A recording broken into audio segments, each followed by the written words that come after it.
ఒక చిన్న గ్రామంలో చోటు అనే యువకుడు నివసించేవాడు. తనను తాను చాలా తెలివైన వాడిగా భావించేవాడు. ఒకరోజు ఒక అజ్ఞాత వ్యక్తి ఆ గ్రామానికి వచ్చాడు. అతడు చోటును కలుసుకొని ఇలా అన్నాడు, నీకు నగరంలో ఒక మంచి ఉద్యోగం దక్కుతుందని చెప్పాడు. అయితే చోటు అతని మాటల్ని నమ్మాడు. ఆనందంగా తన సామాన్లు తీసుకొని అతనితో పాటు బయలుదేరాడు.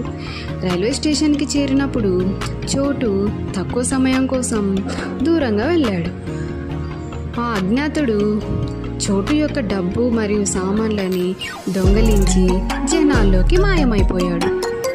ఇది గ్రహించిన చోటు తనకి ఏం చేయాలో అర్థం కాక గందరగోళంగా అక్కడే నిలిచిపోయాడు.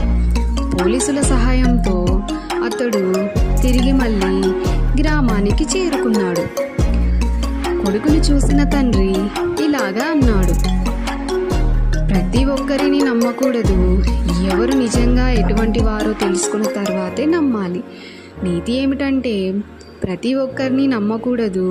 మోసపోవడం కంటే మనం జాగ్రత్తగా ఉండడం చాలా మంచిది.